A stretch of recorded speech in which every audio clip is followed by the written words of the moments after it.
Welcome to Adventures of an Entrepreneur with Bruce Bright Jr. Join the journey to become a successful entrepreneur with someone who's learning from experts and diving deep into the decision-making within his own business. Welcome to Adventures of an Entrepreneur. Today I'm talking with Angel Ribo. He is a CEO consultant. He goes by the CEO Confidant. He coaches CEOs all over the world, has a global brand, also has a deep mission and passion for helping underprivileged kids in Latin America. And we talk in depth about his nonprofit down there and what he does for them. A great guy. I love talking to him, learned a lot. Let's dive into it. Angel Ribo. Welcome to the show, Angel. How are you doing today? Very well, thank you. Thank you for having me, Bruce. And thank you everybody listening to us today. Oh, well, yeah. Thanks for taking time out of your schedule. I know you're a pretty busy guy. Yes, I am, but everybody is. So you're a coach of CEOs, you advise CEOs, but you haven't always been successful in where you are today. Why don't you tell us a little bit about your origin story, about how it all started for you? Yes, well, I mean, it's very early on. While I was in college, back in Spain, I'm originally from, near Barcelona. Since I was in college, I was always like working, and always, as I was able to speak English and Spanish, I always, was on some kind of international, environment, international arena. I was the president of an international organization, while in college. And, I started my international career literally when I finished college, because I started to work actually for the president of the university I studied on. And I started working at his office as an international programs coordinator, something like that. That was the title.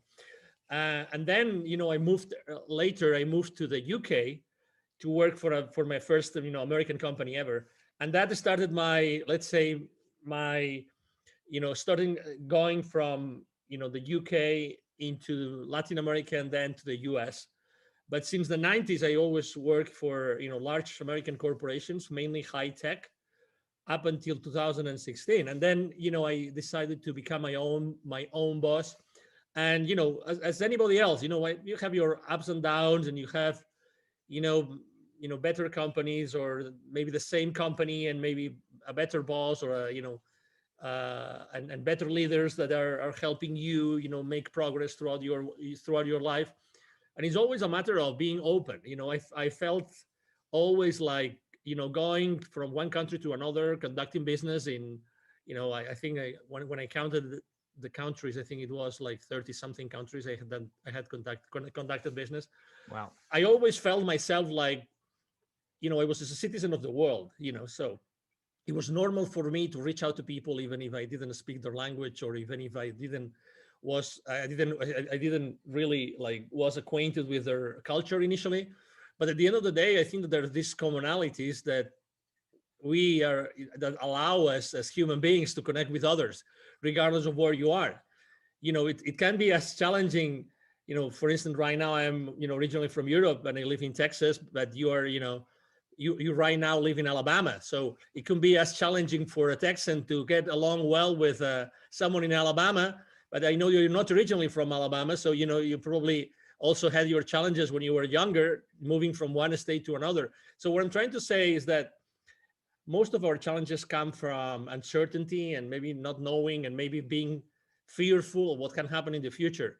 I would say that I was kind of very courageous and a little bit daring when I was a kid, and that probably helped me all the way. Yeah, definitely. I mean, that's a common feature with entrepreneurs. You got to be able to take some risk, and shows it paid off for you for sure. Absolutely. Yeah. Risk. Yeah. I think risk is relative. Risk is not bad. Risk is not bad. If we were just enjoying taking risks, the problem is that probably when we were kids, obviously our parents love us, so much that they want us to get into trouble, and they want us to survive, right? Yeah. And they try to do the best they can with us, right? But also, I think that the risk has very positive things behind it. The concept of risk. You yourself, I mean, you told me before the conversation that you were a a basketball player, you still play basketball. For instance, we have had in Spain, very good basketball players in the NBA, as you probably know. Yeah. And many of them, those guys really took a lot of risks because Europe was not known in the basketball arena before, but they took a lot of risks. And eventually they became really successful here, and then they went back to Spain, and they made the Spanish national team win many world champions and European champions. Again, I think risk is fun. Risk is fun. We should probably like live more in the present moment, as opposed to thinking, oh, what might happen in the future if we did that. Just trust the process. Trust the process. It makes it more exciting too. If there's no exactly. risk, it wouldn't be worth it. Yeah, but you have to live it. People live obviously, not everybody takes risk positively, and and there's fear. And as you know, I mean, you interview a lot of entrepreneurs. There's a lot of entrepreneurs right now that they are in fear because of the uncertainty, because of the confusion, because of the frustration, right? Mm-hmm. I post on LinkedIn every single day, and I've been posting, for the last probably 12 months, I've been posting a lot about building bridges, like try to reunite, try to get together. I know there's a lot of reasons why we could be separated, that we could be like we're either on one side of the political aisle or another, or a religious or aisle or another. Yeah. That's the easy thing. In reality, I think that we are all genuinely good, and we are here to do good. I like that. Yeah, there's a lot of division right now, especially if you're watching the news or social media. It just amplifies it. It seems like it's everywhere. But we as broadcasters, I think that it's one of our roles is to be the leaders, to decide what we want to share with the world. Do we want to share unity, or do we want to share, this separation, this polarization? And it's up to us. It's not that we, I don't think we have to take sides in a way in which we have to separate from each other. I think that the beauty of this world is that we can help each other. And, I'm sure that when you started your podcast, you really wanted to make a difference in this world. That's why you did it. You had many choices, right? You could do many things with your time and with your life. And you decided to be the amplifier, right? You decided to be the conduit of, the experience of other people, so that you can help your audience. Yeah. You had choices, and you took this route. So I think that we are in a position of responsibility. This interview is going to be watched and listened to in many platforms, right? Yep. And some people will resonate with the message. And I think that, it's our role to help as much as we can to make this world a better place. I love that. I think you're perfect. I think you're right. Let's talk about your business, a little bit about what you do. Can you explain? Yes. What you do and how you started it? Yes. So I started it in 2016. I started my own consulting firm. So basically, as you very well said, my brand is the CEO Confidant. And the reason why it's called like this, it's because when I started my own business, actually, I didn't call myself the CEO Confidant right away. I just started to, analyze and think about what I had done in my life. How many companies I had helped, what kind of people had interactions inside those companies, where those companies were. And I realized that I had done a lot of work with a lot of corporations, mainly talking to the high level executives in those corporations. And that's why what I do today, as the CEO Confidant, what we do, because we are a team, what we do is we help both corporate CEOs and established entrepreneurs to bridge the gap globally for expansion and exposure. We strongly believe that going global, going international is a great way to accelerate the growth of your business. That's what I think, and that's what we do. I mean, it makes sense. The broader your audience, the more money you can make. Yeah, obviously you have to make you have to do your homework, right? But sometimes there's two things. There's two blind spots I think I would like to share with you and with your audience. Number one, sure. What you just said is so true. But sometimes we think that just being on the internet, and maybe we think that just being in the internet, everybody in the world is going to see us. And that's not true. Culturally speaking, it's not the same. Even if you're trying to speak to to a British, or you're trying to speak to an Australian, it's the same language, or a South African, it's the same language, but there's certain things that you should know, you should be aware of before you talk to them. That's something I strongly believe. And second, it's true that the broader your audience, but also you have to customize, you have to localize your offer. Whatever it is that you offer, you have to make it, you have to adapt it to the new, let's say, requirements, needs, or even constraints of the users, or of the potential clients in the area where you want to expand. So it has to be done wisely. So you have to know exactly how to do it and what are your priorities. But yes, I think that we have been shown, regardless of the pain and the fear that a lot of people are going through right now, they have been going through for the last year. We have been shown that, we live in a global community, and something can in a relative short period of time, something can be global.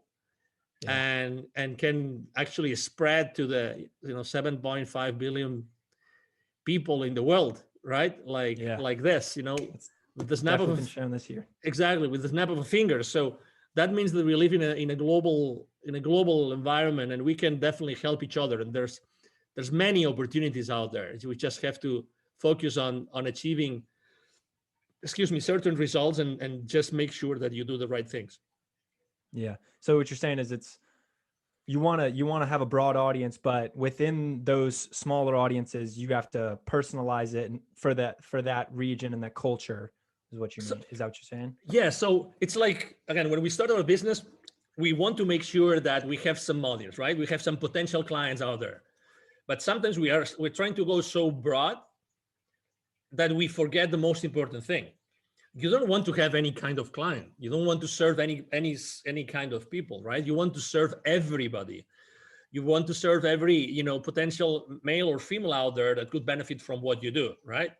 So I think that the more you specify and the more you talk to a specific audience that you feel comfortable serving, the better job you do.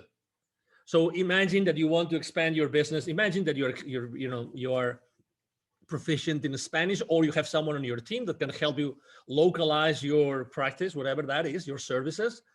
So if you want to go out there, I think that you will want to be speaking to that audience the way that you want them to listen to you. Okay, it's not just going broad and talk to everybody. Let's say you want to go, to Colombia, right, in South America. So you want to speak specifically to the people in Colombia that you want to serve. You don't want to serve everybody. You want to serve certain people that have certain requirements or certain needs or certain wants, right?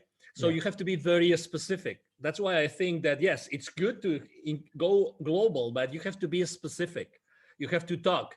And sometimes, again, we are fearful of being very specific and niche down a lot because we think that we might lose clients, but it's the other way around. The more specific we are, the more we are able to talk to what people really want. I think the better it's going to go in an international, let's say, expansion, strategy or initiative that we might want to engage with. That makes sense.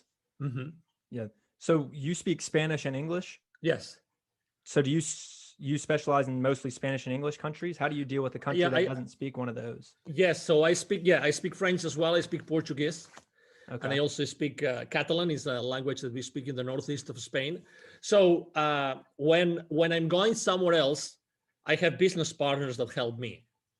Okay. With French, English, the reality is that you can reach out to, and Spanish, you can reach out to literally, probably over 1 billion, far more than 1 billion people in the planet, right? So, and when I go to, for instance, to a specific place in Asia where I don't speak the language, I typically rely on local partners that can help me, do that, can help me localize my services, speak to the people in their own language, have the introductions that they need made for me, these kind of things.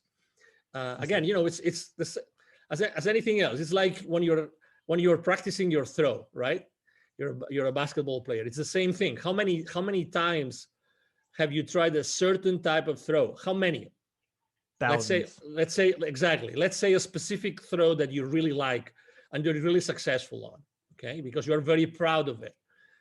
You know, you said thousands, right? So it's the same with a business. I've done this thousands of times for so many people that for me doing that, I mean, I'm not perfect. Obviously, I have my own flaws and I still make mistakes. But in reality, when you do something so many times, you eventually do something right. Yeah. And that's what I offer, right? That's the value I offer to my business partners today. I get that. And so when you were working for these companies and you were helping them, when did it click when you were like, I think I can make money for myself and make a little bit better living for myself? What changed? Because I'm sure you were making good money helping these companies. Yes, exactly. Yeah, absolutely. I think that, everybody finds themselves, uh, everybody finds a point in time, a moment in your life in which you think that you have to do something else, right? um, I think that it's very important for all of us, young or old, whatever, it doesn't matter where we are, to be open and to be listening, to be listening to what's going on in your world, in your friend, with your friends, with your family, with your relatives. I think that you have to be open to listen. And sometimes you have to make decisions like, I want to spend more time with my family. I want to spend more time with things that are really going to change the world. And I was exposed for so long. I was working in Latin America and I was seeing so much poverty all over the place that at some point I said, I have to do something in my life, which is going to be, you know, basically giving back to all those communities that I was doing business in. And I think that I have to be the connection between all those executives I helped in that continent in Latin America and all the people that I saw that were suffering, were in poverty and were in pain. And I think that was the trigger, the need to give back, the need to go back to the world, in this case Latin America. And as you know, you've seen on my resume or on my bio that I created, or we created together with two other executives, we created Wisdom for Kids, the foundation that we help underprivileged kids in Latin America become entrepreneurs using their local resources. So I had helped so many entrepreneurs, and I had also helped so many companies that we decided, all three, we're three co-founders, we decided to start Wisdom for Kids and to start giving back. I would say that was one of the reasons. So you just found a deeper purpose. You said, I have to do something Yes, that gives me more freedom, allow me to give back. Yes, exactly. And again, it doesn't mean that I didn't take risks. Obviously, we all take risks, probably more risks all the time. Exactly. But it's okay. It's like sometimes we are too constrained ourselves by the fact that we want to fit in. We are looking for social approval, right? And we have to measure our words to the point. I mean, we are too resistant to what's going on around us. We are always analyzing, why did he or she say that? What's the reason behind it? I mean, is it possible that someone doesn't really have an agenda and that person is just who they are and they just say whatever they feel? And, I think that things are already too complicated to overcomplicate them more and overthink stuff. I think, honestly, regardless of where everybody is right now, I think that we all have a good heart. We all want to help each other. And and even if we burned some bridges last year, because it was a tough year for everybody, we always can rebuild those bridges, and we always can do a better job as a community. And I really think that, again, as I said before, your role as a broadcaster right now, it's really, really important. You're really here to do extremely important things. And obviously we all start from small, right? But still, I mean, you're exposing yourself, and you could have looked for a super fancy studio and everything. I mean, I see that. I mean, I see where you are. I picture myself where you are right now, and I feel so much identified with yourself, that again, you're being yourself. You're fearless, and as you are exposing yourself, and that's sometimes it can be weird, and you can you can be uncomfortable with what you're doing, and but it takes. I remember the first time I shot a video with myself of myself, the first time ever on Facebook that they went live. I mean, I was under so much pressure. I mean, I wasn't interviewing anybody. It was just myself talking about myself and about my life. And I was under so much pressure that as soon as I hit, stop broadcasting, stop on Facebook, I remember crying like a baby just because the pressure was so high. It was so, and I had been in front of literally over 1,000 people on a board, on a ballroom. I had, and I have spoken publicly for many, many, many years. But still, we are human beings, and we have to acknowledge our limiting beliefs and our fears. That's who we are. Yeah, I kind of pieced this together. I'm in my closet right now. I kind of turned it into a studio. Cool. I built a desk in here. That's what my computer's on. My sister painted this banner. So I'm just kind of. How old is your sister? Huh? How old is your sister? She's 19, about to turn 20. Yeah. Awesome. So she's in college too, but yeah, I asked her to paint me something and she knocked it out. You see how simple it is? I mean, you're a great example, Bruce. You're a great, great, great example of what we should all be doing. And my favorite mantra when I speak with and work with, both corporate executives and with entrepreneurs is take imperfect action now. Take imperfect action now. I like that. So, yeah. So, I mean, I love it that you involved your sister. I love it that you're doing it in the closet. So, you have your own space, like your private space, right?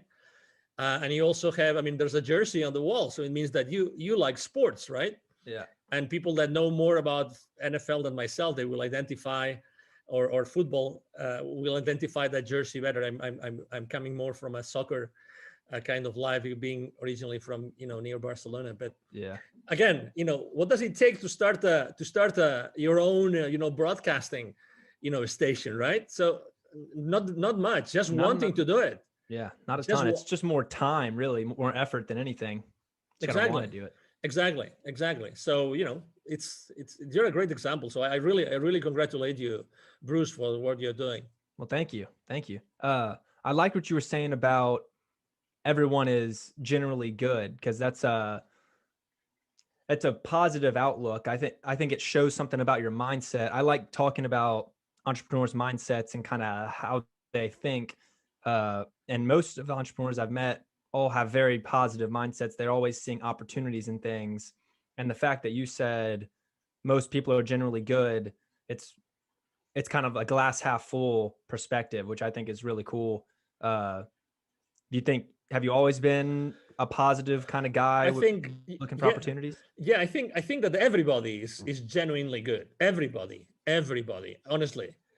But we, again, sometimes we get into that space in which we want to defend ourselves. We want to, try to justify ourselves, which we really don't need to, because when we do that, we're trying to fit in. We're trying to be socially acceptable for someone or some group, whatever that is. Again, I'm as you can imagine, I'm extremely respectful.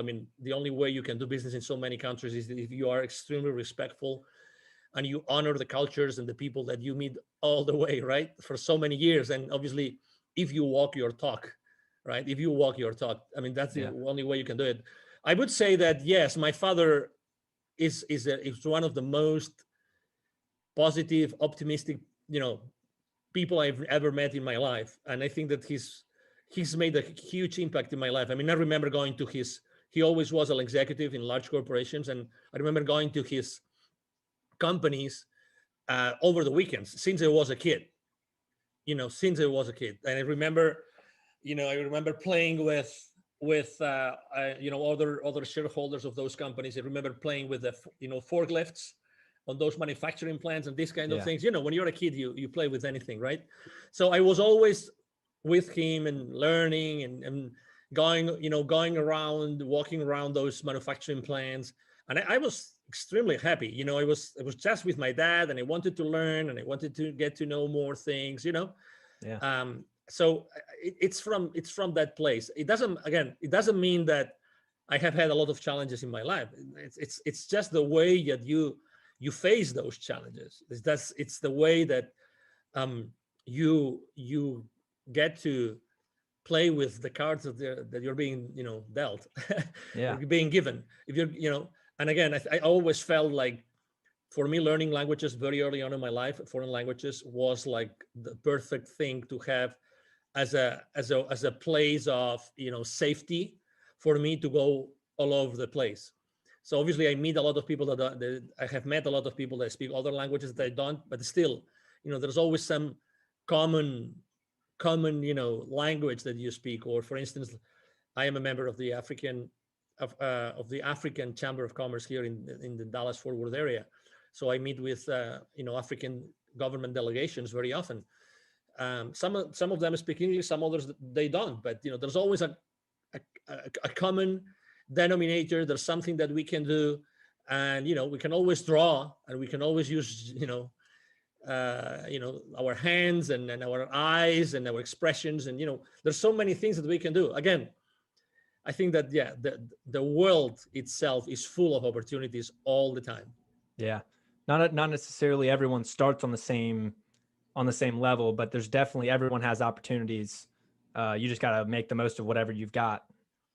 And also, for someone, as you said, starting like you, you see different opportunities, and that's good. That's perfect. You probably see opportunities I don't see, which is good.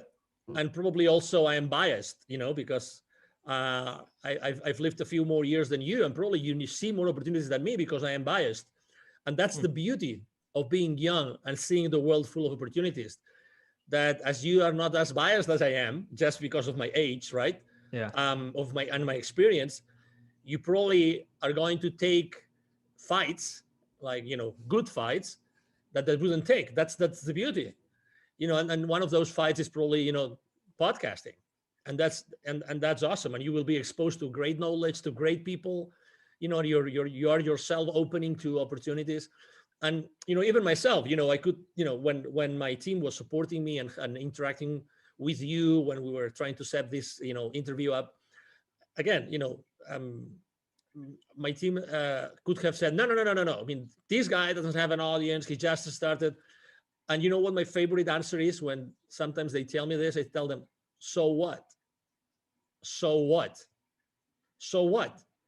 So what if, Bruce's podcast episode with me, there's someone listening to that episode and they learn something, and I humbly teaching something to someone, so what? Who knows who's going to listen to this episode today, Bruce? Again, so I think that the so what attitude is also a way to see the world full of opportunities. And we're going back to the same place, so what? So what? A lot of people say a lot of things, but so what? Start using that. Start using the so what, so what? Yeah, I like that. Yeah, it's really eye-opening. So what? Okay, so tell me what you mean by saying that. So what? So he has a very short audience or a small audience. So what? Yeah. What if he has 1 million followers in a couple of years? And he still has this episode up, or so what? Yeah. Again, I like to spend time with people that really trust in themselves. Awesome. Well, I appreciate it. No, of course. Let's go back to Wisdom for Kids. Why don't you talk a little bit about what y'all do? Because you said you helped a ton of Latin American kids so far. What exactly do y'all do? Yeah, so basically, there's, just to put a little bit of context here, in Latin America, in 2012, there were about 170 million kids in Latin America, okay? Of these 170 million kids, 81 million kids were living in poverty, all right? Wow. So picture this, 81 million kids living in poverty. Of these 81 million, 22 do not have access to drinking water. Okay, they do not have access to drinking water. So they have to really figure out how to do it, how they're going to drink water and find water and get themselves,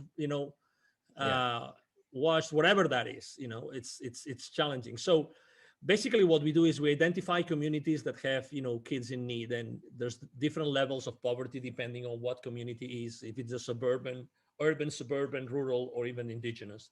And then we go to those communities, we talk to the community leaders, and then we ask them, we would like to do that. The first question they always ask us is, how much is it going to cost us? All the time. How much is that going to cost us? And we always say the same thing, nothing. And then they say, why? Wow, that's awesome. Why would you do that for our kids? And I say, well, because it's our mission, right? And we don't have any hidden agenda. That's what we do. Actually, we are extremely cautious about all the information that we gather from the kids. We really don't have a registry. We don't keep any information. We just make sure that we are connected to these community leaders. And then we go to those communities. We ask those leaders to bring all those kids together, and then we basically deliver them workshops. We have those workshops in which we basically work a lot with those kids so that they realize, we inspire them to realize that they really can do anything with their lives, and they can really do great things in the world. We believe that every human being has an unlimited potential, and the kids, obviously, they have much more potential than us because they still haven't been biased by adults and education and the rest of things that in society that try to kind of cookie cut us. And probably you understand what I mean. I get so it. it's beautiful to go there, and we really focus on the mindset, really, because we believe, number one, we know they're poor kids, and sometimes or very often their families are not properly structured. Okay, so maybe they don't have parents, or they only have one parent, or maybe they have tutors, or they have relatives taking care of them. So we work a lot on self-esteem, a lot, and we do very uncomfortable and not uncomfortable and unconventional things with them. Like it's not a whiteboard kind of teaching or training workshop. No.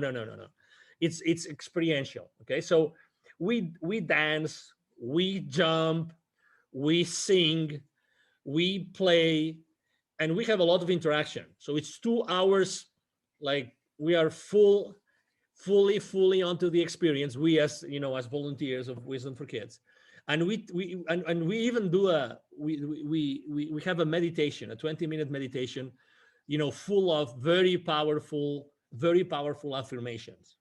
Right. So the outcome of those workshops is typically that those kids say, wow, they didn't know that was possible. They didn't know that they really deserved everything that they do. Because again, we do a lot of work on their mind because when you really are able to connect yourself as the volunteers of Wisdom for Kids with those kids at we call it at a certain energy level, because the kids jump and they want to have fun. If you've ever babysat someone, or you've been in a classroom with young kids of an elementary school, for instance, that they really want to have fun. The kids want to have fun. If you give them an excuse to have fun, the first 5 minutes of the workshop is dancing a song. And it's one of those very, like, I would say, dance electronic song, very like, super, jacked up kind of song. The kids love it. I mean, they don't know me of anything. I love to start the workshops myself. They don't know me of anything, but as soon as I start jumping and doing silly stuff before them, in the front of whatever the auditorium is, or the class is, or the room is, they start jumping with me. They just want to have fun. Yeah. And that's this childlike attitude that very often I talk to entrepreneurs and to executives, which is this curiosity. And it's wonderful to be able to work with kids, because they have this intact curiosity to embrace what you're telling them. And we ask them, what do you want to be when you grow up? What would you like to do?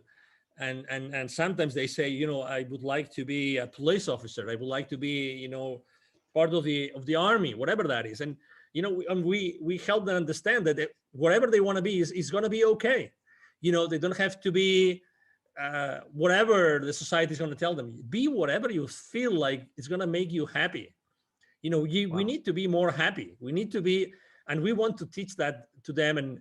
And we make sure that they keep on like doing the same things that we do during the workshop, and we give them a booklet literally. And we obviously, all the community leaders know where to find us. And and we know that we really make a difference every time that we go to one of those communities.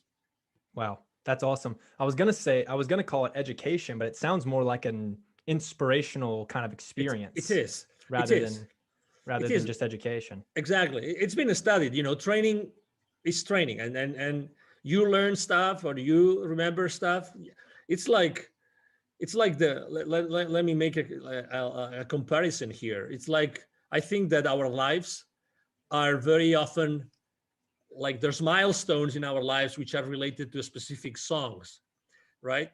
So I Mhm. think that there's certain titles or tunes that when you hear them again, immediately you go back in time and you remember certain things that happened when you were listening to that song.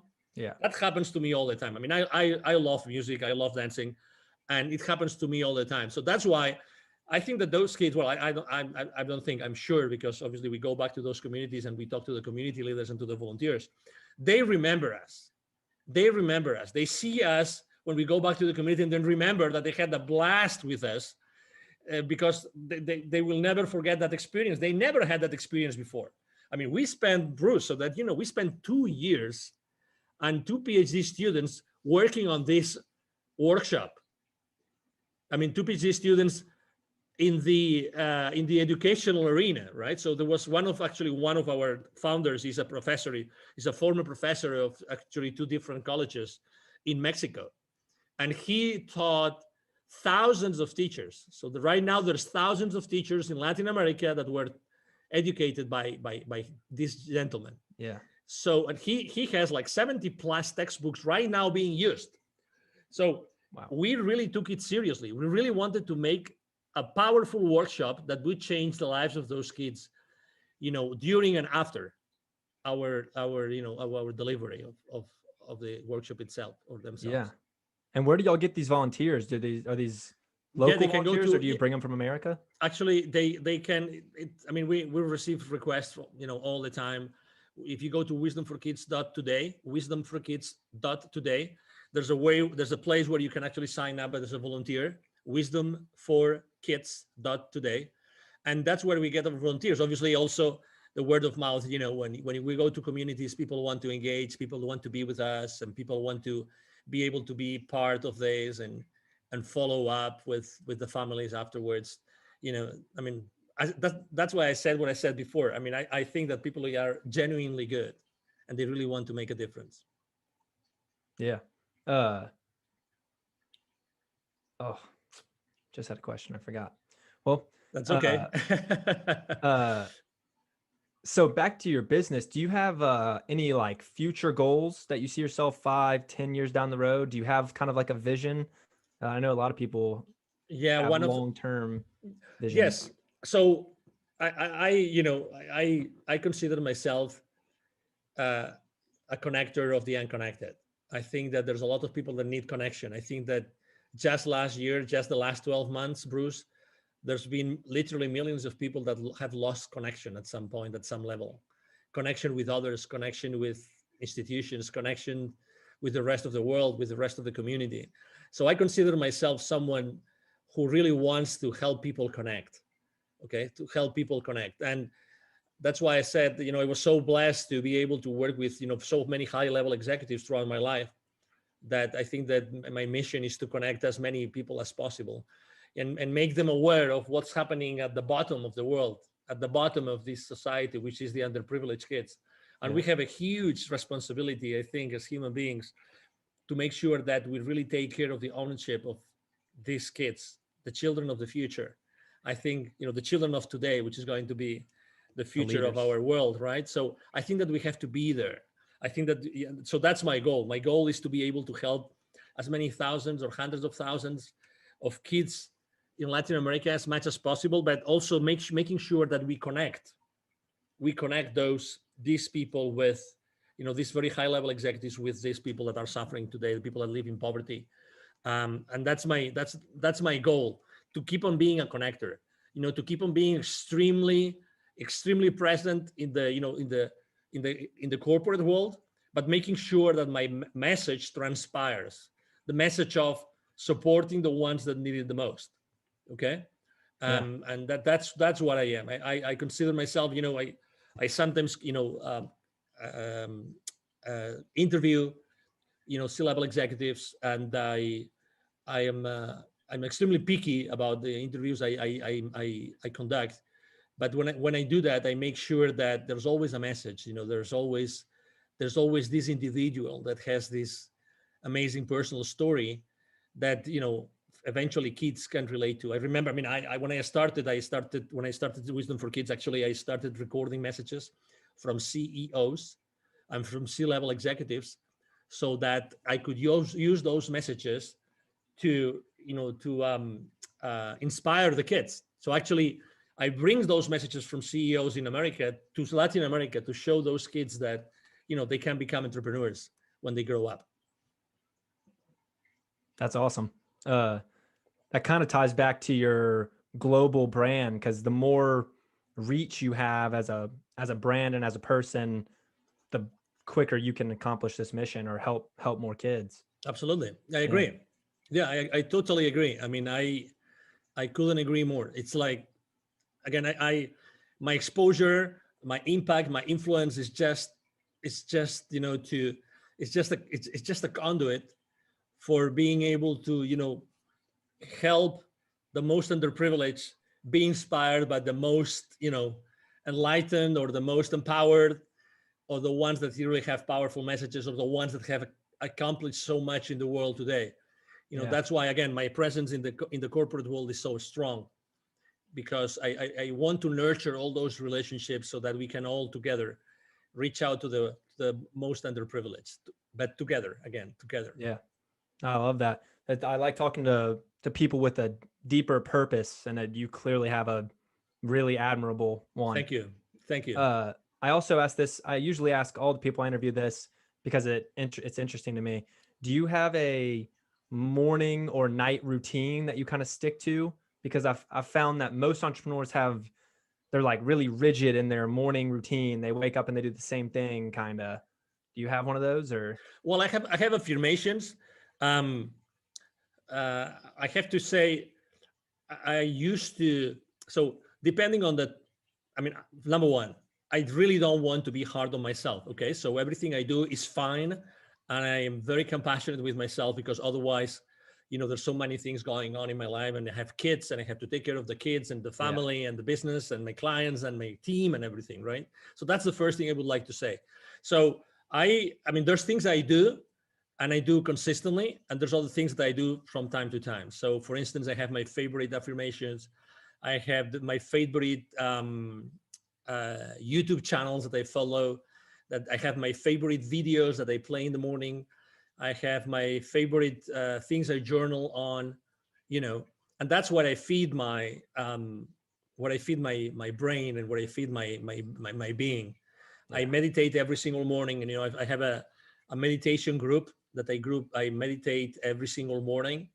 I've been meditating with them for the last 1,100 something days, literally. Wow. Every single morning. We are a group of 9 people from many different places, and we follow a practice which is called the intention experiment, which was intention experiment, which is actually inspired by a book called the same way, in the intention experiment, by Lynn McTaggart.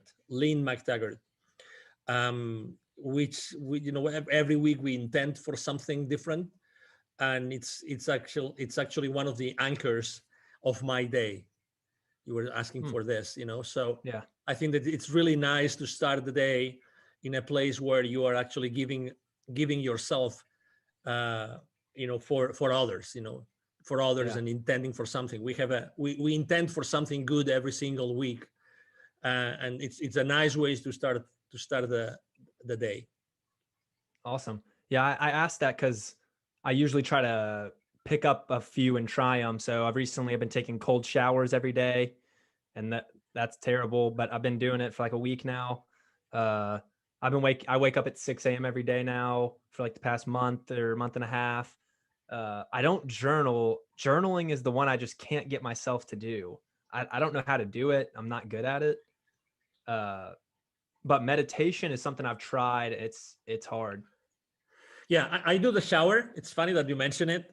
is one of those things that I have so much already incorporated into my life that I didn't give it the importance that it deserves. But I've been taking cold showers.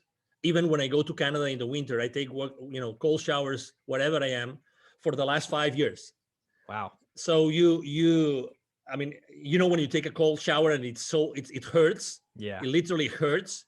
So yes, I think probably that's keeping me so enthusiastic and passionate and young and and energetic and everything. So yeah, I mean, just I think if you're not still getting into journaling, that's fine. It's okay. Just keep your journal next to maybe your side table, in your bedroom. That's it. And one day you will start using it, and until it becomes a habit. But again, don't be so hard on yourself. You have to be happy, because the thing about getting hard on yourself, until you don't really like do it every single day, you typically become like very hard. You and then you are remorseful. Oh, today I didn't do that. Oh, today I didn't do that. Today I didn't do that. So I tend to be so flexible all the time, because I've learned to be flexible everywhere I go. I have to be flexible. I have to adapt to people. So other things that work for me, yes, let's do it. If things maybe I'm not used to, it's okay. Yeah.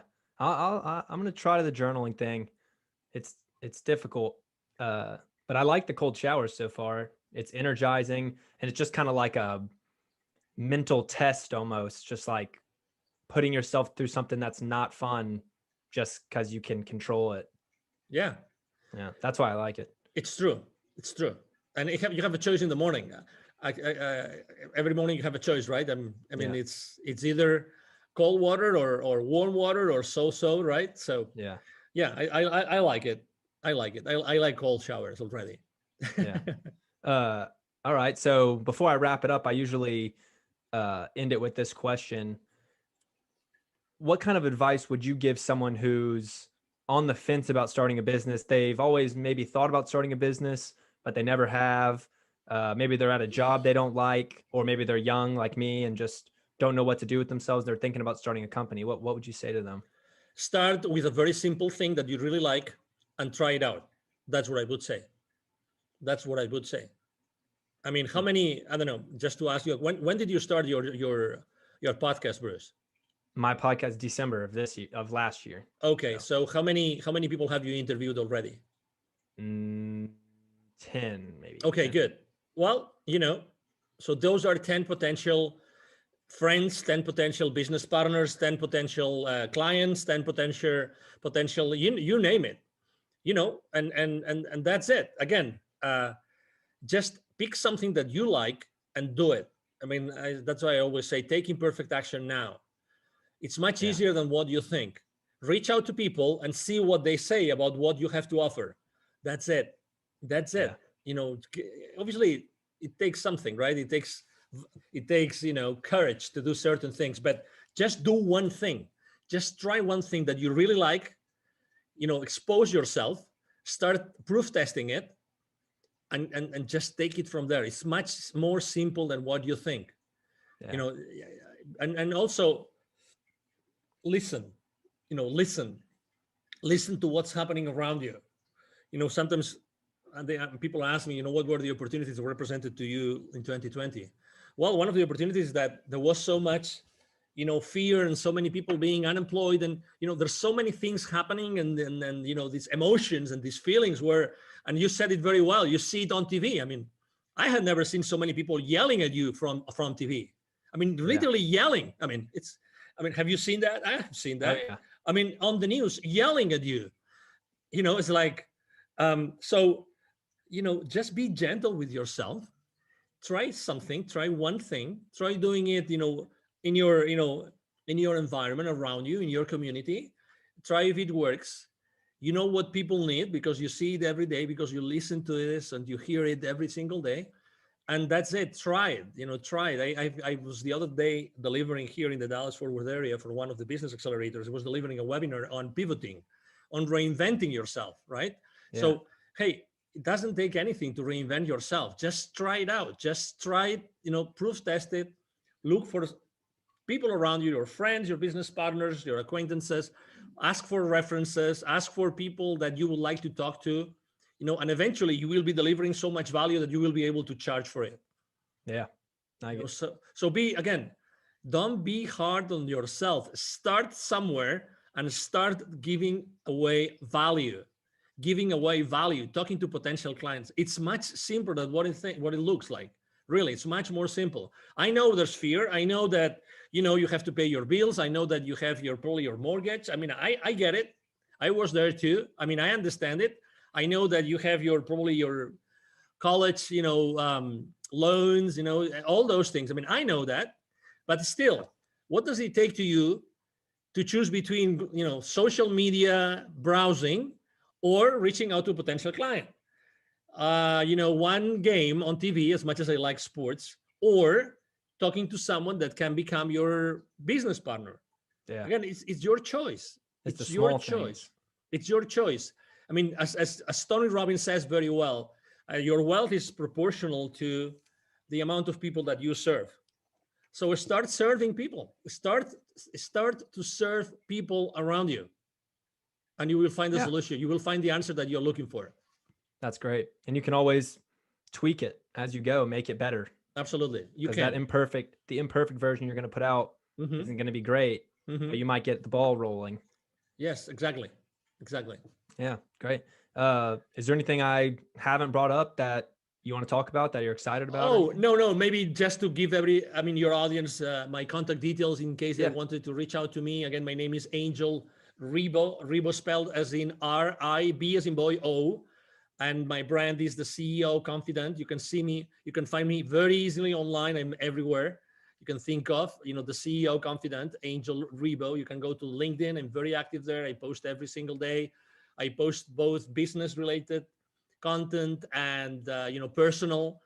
I believe strongly in building bridges and helping people. I have supported so many people launching their initiatives, their podcasts, launching their books.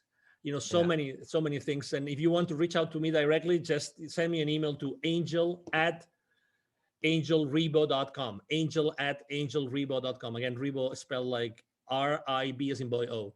And thank you so much for the opportunity, Bruce. No, yeah. Thank you for coming on. Perfect. We'll put all that in the show notes also, so they can get it there. Beautiful. Thank you. I appreciate you, Bruce. And thank you, everybody listening to us today. Yeah. I'll talk to you soon. Talk to you soon. Bye-bye. Yeah. Thank you guys for listening to this episode. Please rate and review the podcast if you are enjoying what I'm talking about. I'm trying to grow the podcast and get it up in the rankings. I'm having a great time doing it. I hope you guys are enjoying it. I've got some big interviews planned for the future. So stay tuned and talk to y'all later. See ya.